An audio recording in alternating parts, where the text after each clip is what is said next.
السلام علیکم میرے پیارے بہن بھائیوں۔ کبھی کبھی دل بے چین ہوتا ہے، نہ راتوں کو سکون ملتا ہے نہ دن میں قرار۔ دل چاہتا ہے کہ کوئی ہو جو رب کے حکم سے ہماری زندگی میں داخل ہو، جو ہماری دعا کا جواب ہو، جو ہمیں مکمل کر دے۔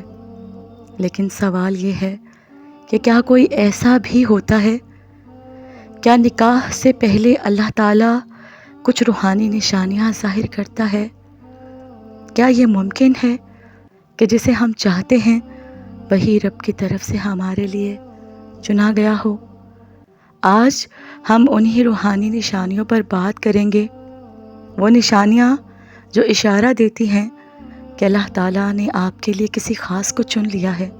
پہلی نشانی، جب آپ اس شخص کے بارے میں سوچتے ہو تو آپ کے دل میں سکون محسوس ہوتا ہے، نہ خوف نہ وسوسے، گویا آپ کو اپنے رب پر مکمل یقین ہو کہ یہ آپ کے لیے بہتر ہے۔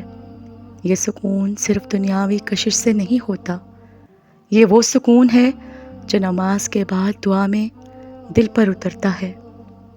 دوسری نشانی، اگر آپ نے استخارہ کیا اور آپ کو خواب نہ بھی آئے، پھر بھی دل بار بار اسی ایک انسان کی طرف مائل ہو اور ہر بار آپ کا دل کہے یہی ہے، تو جان لو یہ اللہ تعالیٰ کی طرف سے ایک روشنی ہے، ایک اشارہ ہے کہ یہ رشتہ خیر کا ہو سکتا ہے۔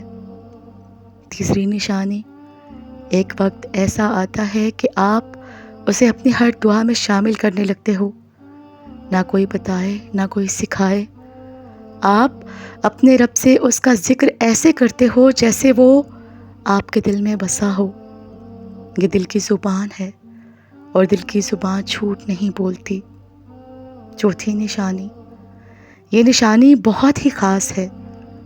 اگر آپ کو اس انسان سے محبت ہو اور اس کی وجہ سے آپ نماز کی طرف، قرآن کی طرف، اللہ کی طرف زیادہ مائل ہونے لگو، تو سمجھ لو کہ یہ صرف محبت نہیں، یہ اللہ کا خاص انتظام ہے آپ کو سنوارنے کے لیے۔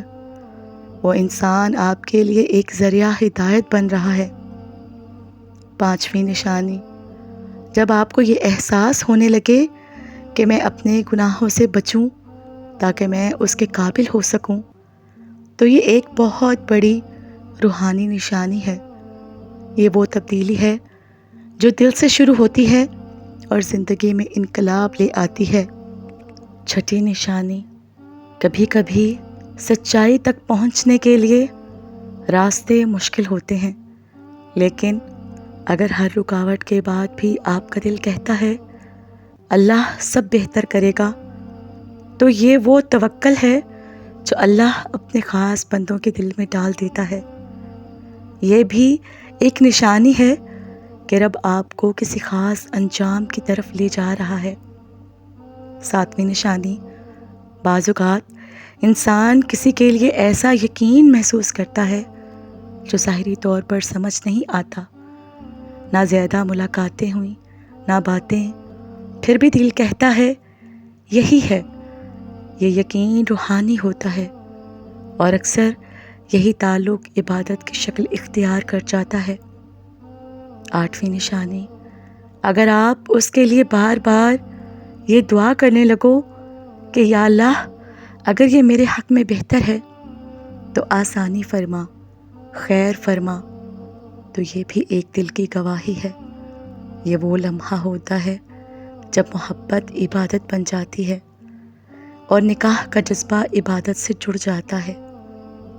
نویں نشانی، جب آپ کو محسوس ہو کہ جو چیزیں میرے اندر کمزور ہیں وہ اس میں مضبوط ہیں، اور جو چیزیں اس میں نرمی سے ہیں وہ میرے غصے کو کم کر سکتی ہیں، تو جان لو اللہ نے آپ کے لیے توازن قائم کرنے والا انسان چن لیا ہے۔ 10ویں نشانی، کوئی دنیاوی فائدہ، لالچ، مفاد یا دنیاوی تعلق آپ کو جوڑنے کی وجہ سے نہ ہو، صرف اللہ، صرف دین اور صرف روحانی مطابقت آپ کو قریب کرے، تو یقین رکھو یہ وہ تعلق ہے جسے عرش کے سائے تلے جگہ مل سکتی ہے۔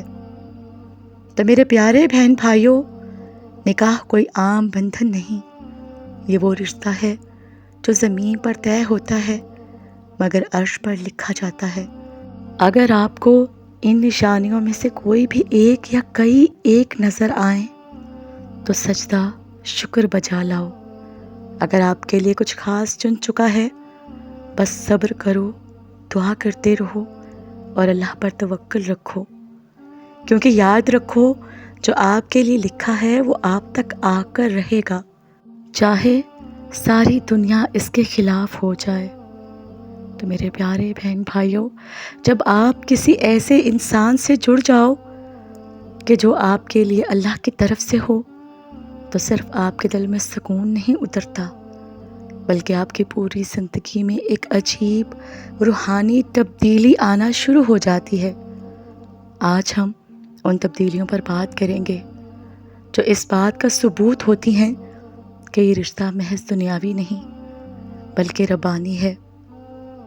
آپ وہ گناہ جو پہلے معمولی لگتے تھے اب آپ کو تکلیف دینے لگتے ہیں، آپ کی آنکھوں سے بے ساختہ آنسو نکل آتے ہیں جب آپ یہ سوچتے ہو کیا میں واقعی اس شخص کے قابل ہوں۔ یہی لمحہ ہوتا ہے جب آپ کی روح جاگتی ہے۔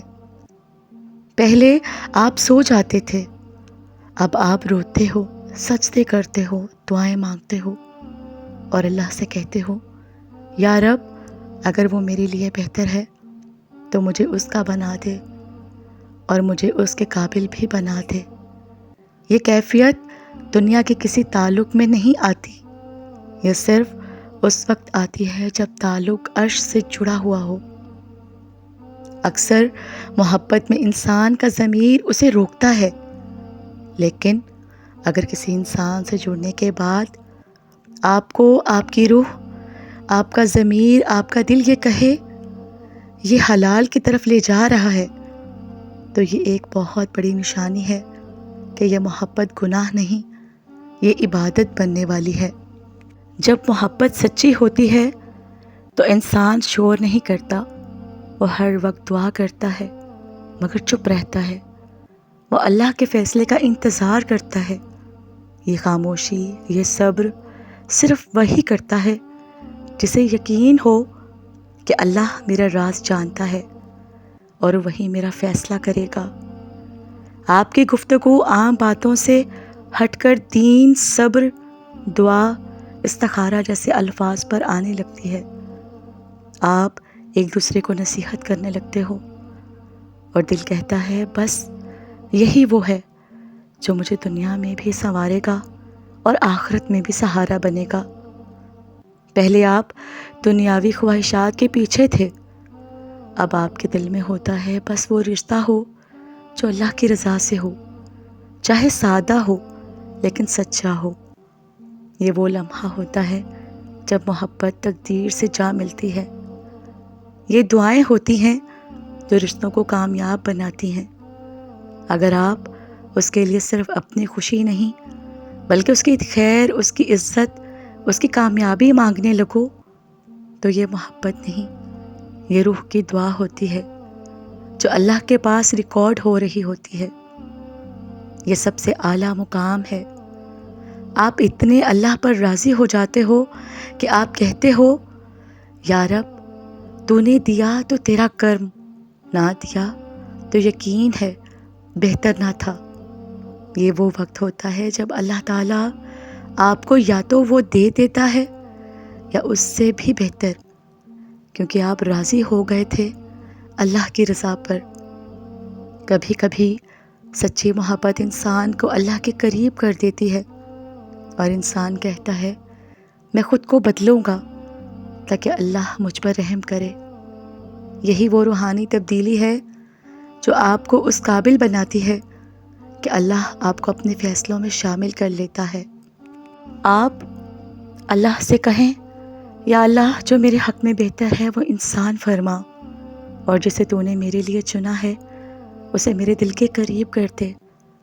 اگر یہ دعا آپ کے دل سے نکلے اور آپ کی آنکھوں سے آنسو بہہ جائیں تو سمجھ لو آپ اس مقام پر پہنچ چکے ہو جہاں اللہ کے فیصلے آپ کے حق میں اترنے لگتے ہیں۔ تو میرے پیارے بہن بھائیوں، یہ جو روحانی نشانیاں ہیں، یہ کوئی خواب یا غیب کی خبر نہیں، یہ آپ کے اندر کے نور، آپ کے سجدوں کی طاقت اور آپ کے رب پر یقین کی دلیل ہوتی ہیں۔ یاد رکھو، اگر وہ آپ کے نصیب میں ہے تو آپ کی دعا کے ساتھ اللہ پوری کائنات کو ہلا دے گا آپ کو اس تک پہنچانے کے لیے، انشاءاللہ۔